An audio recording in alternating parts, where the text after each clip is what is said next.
If you have been suffering from that deep, burning, shooting pain that travels down the back of your leg, or you have been dealing with the numbness and tingling in your wrist that doctors keep telling you is carpal tunnel syndrome, then I need you to watch this entire video, because what I am about to share with you might completely change the way you understand your condition, and more importantly, what you can actually do about it. My name is Dr. Lucas Whitfield, and over the years of working with patients dealing with chronic nerve pain, one of the most consistently overlooked root causes I have come across is not a structural issue with the spine. It is not a compressed disc, and it is not something that surgery will fix. It is a nutritional deficiency, and specifically, it involves 3 members of the B vitamin family: B1, B6, and B12. Now I know what some of you might be thinking. Vitamins?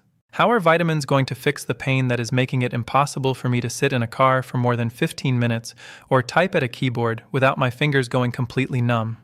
I understand that skepticism completely, but by the time we are done today, you are going to understand exactly how these 3 vitamins are interwoven with the health, function, and survival of your nerves, and why a deficiency in any one of them, or all 3, can be the hidden driver behind conditions like sciatica and carpal tunnel syndrome that simply refuses to get better no matter what else you try. Let us start with vitamin B6, which goes by the scientific name pyridoxine in its most commonly supplemented form, though that is actually the form you may want to be careful about. B6 is one of the most functionally active vitamins in the entire human body, participating in over 160 different enzymatic reactions. And when I say enzymatic reactions, I mean the biochemical processes that keep your entire metabolism, immune system, and especially your nervous system running properly. The reason B6 is so critical for nerve health specifically is because it plays a central role in building and maintaining the myelin sheath. If you have never heard that term before, think of the myelin sheath as the insulation that wraps around every single nerve fiber in your body, very much like the plastic coating around an electrical wire. Without that insulation intact, the nerve cannot transmit signals efficiently, signals get lost or distorted, and what you experience on the outside is burning pain, numbness, tingling, electric sensations, or a complete loss of feeling in certain areas of the body. Both sciatica and carpal tunnel syndrome are fundamentally problems of nerve signaling, and the myelin sheath is at the center of that story. B6 is also required for the production of key neurotransmitters, the chemical messengers that your nervous system uses to communicate, including serotonin and dopamine. And importantly, B6 has a very specific protective effect on the sensory nerves, in particular, the nerves responsible for how you perceive pain, temperature, pressure, and touch. Here is where things get genuinely fascinating, and a little alarming. B6 actually exists in 2 main forms: an inactive form called pyridoxine, which is the version found in the vast majority of cheap vitamin supplements, and an active form called pyridoxal 5-phosphate or P5P, which is the form your body actually uses at the cellular level. The conversion from inactive pyridoxine to active P5P happens primarily in the liver, but this conversion process is not always reliable. It can be disrupted by liver stress, inflammation, genetics, and a host of other factors. And here is the paradox that trips up so many people. If you take large doses of the inactive pyridoxine form, something counterintuitive happens.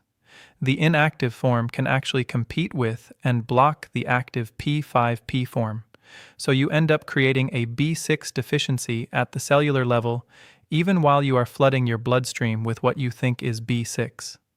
The result? The very neurological symptoms you were trying to treat, the tingling, the burning, the sensory nerve dysfunction, get worse rather than better. This is not theoretical. People have experienced genuine peripheral neuropathy from taking high-dose inactive B6, never connecting the dots because they were trying to help themselves, not realizing the supplement they were taking was making things worse. The standard recommended daily amount for B6 is somewhere around 1.4 to 2.1 milligrams, but walk into any supplement store and you will find B6 tablets sold in 50 milligram, 100 milligram, and even 250 milligram doses. That is potentially thousands of times above what the body needs, and if it is in the wrong form, it is actively counterproductive. Dr. Lucas Whitfield's recommendation here is very clear. If you are supplementing B6 specifically for nerve health, always choose the active form, pyridoxal 5-phosphate or P5P, and avoid generic high-dose pyridoxine supplements, unless advised otherwise by a qualified practitioner who understands these differences. So who tends to become deficient in B6 in the first place? The list is longer than most people realize. As we age, our ability to absorb and convert B6 from food and supplements decreases. People who consume alcohol regularly deplete their B6 significantly. Women taking oral contraceptives, birth control pills, have been shown to have lower B6 levels, and this is not widely discussed. People with Crohn's disease, celiac disease, or any form of inflammatory bowel condition often struggle to absorb B6 even when dietary intake is adequate. Having had your gallbladder removed can impair the absorption of several fat-soluble nutrients. And if you have certain genetic variations, which can be identified through basic nutrigenomics or DNA testing, your body's enzyme systems for converting inactive B6 to active P5P may simply be less efficient, meaning you need significantly more of the active form to maintain adequate levels. Diet plays a role too. The richest food sources of B6 are animal proteins: fish, poultry, beef, and organ meats like liver, meaning vegans and vegetarians are at considerably elevated risk of B6 insufficiency. The plant-based form of B6 found in legumes and vegetables also tends to be less bioavailable than the form found in animal products, adding another layer of complexity for those following plant-based diets.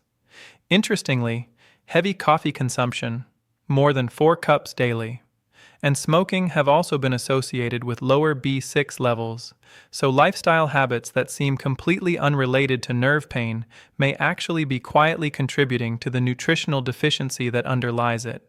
Now, let us talk about vitamin B12, because in many ways it is the most consequential deficiency of the three, and it is also the sneakiest. B12 is absolutely essential for myelin synthesis. Without it, the body literally cannot produce or repair the myelin sheath that protects your nerve fibers. Where B6 deficiency tends to manifest relatively gradually, B12 deficiency can be particularly insidious because the neurological damage it causes can accumulate over months or even years before symptoms become obvious. And by the time a frank deficiency is finally diagnosed on a standard blood panel, significant nerve damage may already have occurred that is difficult or impossible to fully reverse. B12 is not just involved in protecting existing nerve tissue. It is actively required for nerve regeneration and the production of nerve growth factors, the proteins that allow damaged nerves to repair themselves over time. This is why B12 is so central to any conversation about recovery from conditions like sciatica and carpal tunnel, where the goal is not just to manage symptoms, but to actually allow the nervous tissue to heal. When it comes to supplementing B12, the form matters enormously, just as it does with B6. The most commonly sold synthetic form is called cyanocobalamin, which is inexpensive to produce and shelf-stable, but requires the body to convert it before it can be used.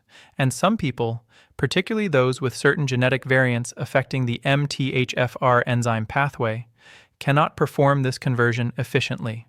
The form Dr. Lucas Whitfield recommends is methylcobalamin, which is the natural, bioavailable form found in animal foods, and the form your nervous system can use directly without any conversion steps. If you are already supplementing B12 and using cyanocobalamin, switching to methylcobalamin may make a meaningful difference in how well your body is actually utilizing what you are taking. The causes of B12 deficiency largely parallel those of B6: alcohol consumption, lack of animal products in the diet, malabsorption syndromes, medications including metformin for diabetes, birth control pills, and proton pump inhibitors for acid reflux, and this last point deserves special attention. Many people with B12 deficiency actually have adequate dietary intake but cannot absorb what they eat because they lack sufficient stomach acid. Stomach acid is required to release B12 from protein-bound food sources, so people who take acid-suppressing medications or who have gastritis or other conditions that reduce stomach acid production are at elevated risk of B12 deficiency, even if they eat plenty of meat and fish. Genetics is another major driver.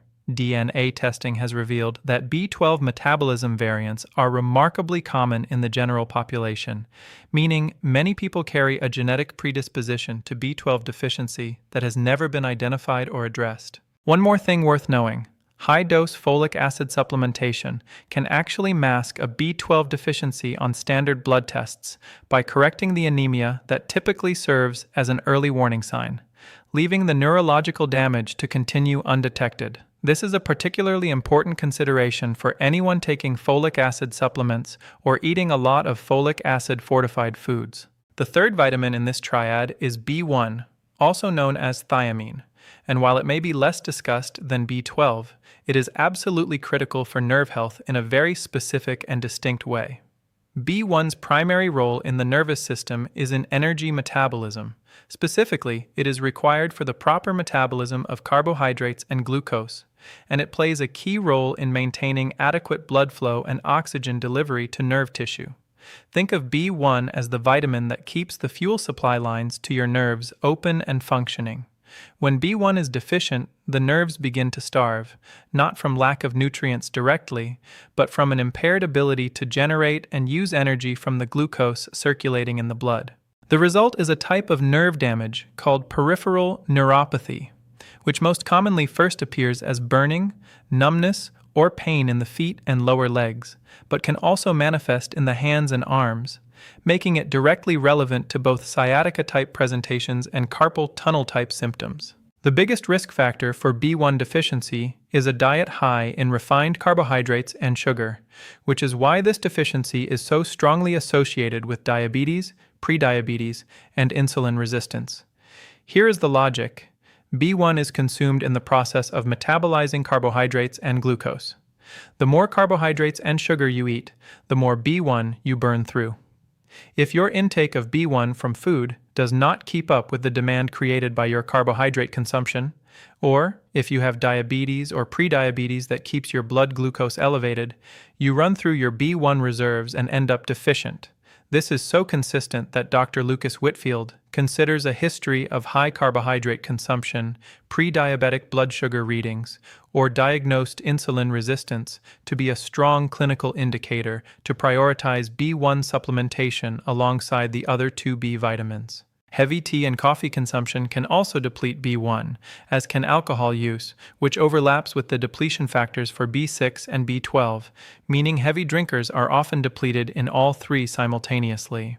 Now, regarding the specific form of B1 to supplement, this again makes a significant difference in outcomes. Standard thiamine hydrochloride, the typical form sold in pharmacies and most supplement brands, is water-soluble and has difficulty penetrating the fatty tissue of nerve cells. The form that Dr. Lucas Whitfield recommends for nerve-related conditions is benfotiamine, which is a fat-soluble derivative of thiamine. Because nerve cell membranes are composed primarily of fat, benfotiamine is absorbed into nerve tissue far more effectively. Research suggests it can achieve nerve tissue concentrations roughly 25% higher than standard thiamine. Benfotiamine is also a potent antioxidant that helps counteract some of the specific cellular damage patterns associated with diabetic neuropathy and other carbohydrate-driven nerve conditions. It has demonstrated benefits not only for peripheral nerve function, but also for the nerves supplying the eyes and the kidneys, organs that suffer disproportionate damage from chronically elevated blood sugar. So how do you put this all together? Start by thinking about your own history and which of these three deficiency patterns is most likely to apply to you. If you have a long history of eating a diet rich in refined carbohydrates and sugars, or if you have been told you are pre-diabetic or have insulin resistance, B1 as benfotiamine deserves serious attention. If you are a vegan or vegetarian, if you take birth control pills, if you consume alcohol regularly, if you have had digestive issues or gallbladder problems, B6 as P5P and B12 as methylcobalamin are especially important priorities. If you have been on acid-suppressing medications for years, B12 as methylcobalamin should probably be the first thing you address. If you are over 50, all three deserve attention because absorption of all three B vitamins declines meaningfully with age. You can absolutely take all three together. They work synergistically, and there are no meaningful interactions between them at sensible therapeutic doses. But if you want to be strategic and targeted, use the clinical differentiating factors I described to prioritize which one to focus on first. And if your symptoms include burning or numbness primarily in the hands and fingers without much lower extremity involvement, B6 and B12 are the first suspects to investigate, since their protective effects are especially pronounced in the sensory nerves of the upper extremities. If your primary complaint is that deep radiating pain traveling down the leg from the lower back or buttock, the hallmark of sciatic nerve involvement, all three vitamins are relevant, but B12's role in myelin production and nerve regeneration makes it particularly essential to address if you suspect deficiency. One last point that I want to make very clearly before we wrap up. The goal of everything I have shared today is not to replace a proper diagnostic evaluation or to suggest that nutritional supplementation is the only thing standing between you and recovery. Sciatica and carpal tunnel syndrome have multiple potential causes and often require a comprehensive approach. But what I can tell you with confidence, based on both the science and clinical experience, is that the three B vitamin deficiencies we discussed, B1 as benfotiamine, B6 as pyridoxal 5-phosphate, and B12 as methylcobalamin, are among the most commonly overlooked contributors to chronic nerve pain conditions, and correcting them costs almost nothing, carries minimal risk when used correctly, and can make a remarkable difference in how your nerves function and heal over time. The key is using the right form of each vitamin, not just any version that happens to be on the shelf, and being patient. Nerves heal slowly, and it may take weeks to months of consistent supplementation before you notice meaningful improvement in sensory symptoms. But for many people, this is the missing piece that finally allows the healing process to begin. If you found this information valuable, please share it with anyone you know who is struggling with sciatica, peripheral neuropathy, or carpal tunnel syndrome, because this is the kind of knowledge that genuinely changes lives, and most conventional medical settings simply do not have the time to walk patients through it the way we just did together.